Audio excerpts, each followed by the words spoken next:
Alors, je vais passer maintenant à l'étape du dépouillement des plans d'expérience. Donc là, on est dans ce qu'on a fait, ce qu'on a vu, c'est comment construire, comment choisir les expériences à réaliser. Donc, on choisit les expériences à réaliser, on réalise les expériences, et puis maintenant, comment est-ce qu'on peut analyser les résultats obtenus à partir de ces expériences. Donc, comment dépouiller les résultats? Alors, pour les plans d'expérience ici qui sont construits, eh bien, on a des règles qui sont plus ou moins fortes, de plus en plus contraignantes. Alors, la règle la plus simple, c'est de considérer que tous les termes, quand on estime un paquet d'effets confondus, tous les termes d'un paquet sont négligeables si le paquet est négligeable. Alors, en réalité, ce n'est pas forcément le cas. Il peut y avoir des compensations, il peut y avoir un facteur qui influe dans un sens et puis une interaction qui influe dans l'autre sens, et ces deux choses-là se compenser, et le paquet est égal à 0. On pourrait avoir ça. Mais on fait l'hypothèse que si un paquet est négligeable, alors tout est négligeable. C'est une hypothèse. Si on ne veut pas faire cette hypothèse-là, le prix à payer, c'est de faire plus d'essais pour pouvoir tout distinguer. Mais avec peu d'essais, eh bien, on va considérer qu'un paquet est négligeable dès que tous les termes d'un paquet sont négligeables dès qu'un paquet est négligeable. Ensuite, deuxième règle, c'est de considérer que les interactions d'ordre supérieur ou égal à 3 sont négligeables. Donc ça, c'est relativement raisonnable également. Et puis, règle plus contraignante, les interactions entre deux effets négligeables sont négligeables. Donc j'ai le facteur A et le facteur B qui sont négligeables. Eh bien, je considère que l'interaction AB est elle aussi négligeable. Ensuite, les interactions qui comprennent un des deux effets négligeables, je les considère comme négligeables. Donc ça, c'est encore plus contraignant. Et puis, la règle la plus contraignante, c'est de considérer que toutes les interactions d'ordre 2 et plus sont négligeables. Donc, quand on va dépouiller les plans d'expérience, bien, on va essayer d'utiliser les règles du début, et puis bien, après, on va aller vers les règles de plus en plus contraignantes. Alors, on va le voir sur un petit exemple. Donc, c'est toujours le plan 2 puissance 5-2.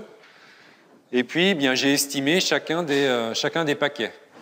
Et donc, vous avez les valeurs sous la matrice de chacun des paquets. Donc, l'estimation du premier paquet, c'est égal à 2,25. Deuxième paquet, moins 3,15. Troisième paquet, 0,35, etc. Et puis, bien, en fait, j'ai mis une étoile devant les paquets qui ont une valeur qui est importante. Alors, vous remarquez ici que je n'ai pas employé le terme significativement différente de 0 parce que je n'ai pas de test. Mais je considère une valeur comme grande, ou en tout cas suffisamment importante pour que je m'intéresse à ce problème. Et eh bien, par rapport au problème que j'étudie, c'était quand les valeurs étaient inférieures à 1. Et donc ici, bien, tout ce qui était supérieur à 1 en valeur absolue, je considérais comme un effet intéressant à étudier. Et puis quand c'était inférieur à 1, je le considère comme pas suffisamment grand pour que j'ai besoin de l'étudier. Et donc, la première règle, c'est de considérer qu'un paquet est négligeable. Les paquets 3, 4, 7 et 8 sont donc négligeables. Donc ces paquets-là, ici, les valeurs que j'ai mis en plus petit maintenant, sont négligeables. Et la première règle, c'est de considérer que quand un paquet est négligeable, tous les termes du paquet sont négligeables. Donc ici, je vais considérer que tous les termes des paquets 3, 4, 7 et 8 sont négligeables. Et donc, on les considère comme négligeables. Ça signifie que le facteur B est négligeable, AD est négligeable, ABCE est négligeable, CDE est négligeable. Ça, c'est pour le premier paquet. Deuxième paquet, le paquet C, C est négligeable, ABCD est négligeable, AE négligeable, BDE est négligeable. D'accord ?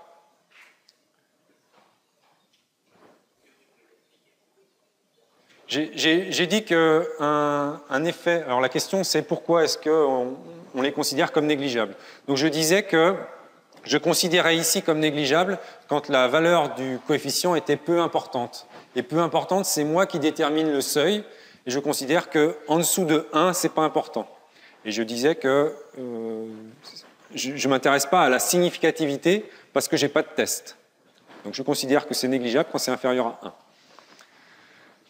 Donc là, c'est plusieurs choses qui sont négligeables, mais on voit qu'on arrive toujours pas à estimer tous les effets, et donc il faut que j'utilise les règles suivantes. Donc la deuxième règle, c'est de considérer que les interactions d'ordre supérieur à 2 strictement, supérieur ou égal à 3, sont négligeables. Donc toutes les interactions supérieures ou égales à 3 deviennent négligeables. Et donc, ce que j'ai gagné ici, c'est que dans le premier paquet, qui vaut 2,5, j'ai la constante et uniquement des choses négligeables. Donc finalement, j'ai la constante plus des choses négligeables, donc la constante vaut 2,25. J'estime la constante, en tout cas, par 2,25. D'accord?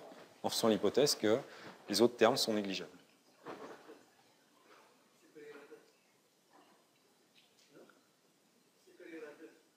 Supérieur strictement à 2, oui.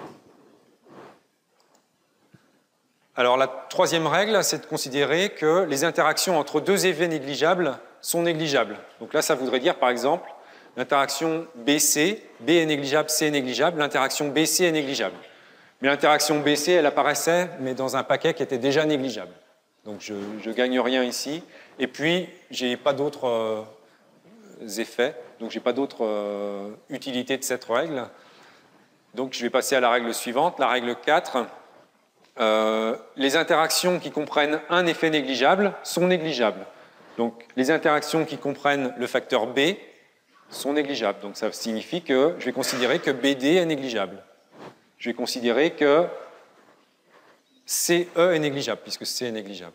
Je vais considérer que AB est négligeable, je vais considérer que AC est négligeable. Donc tout ça, c'est négligeable.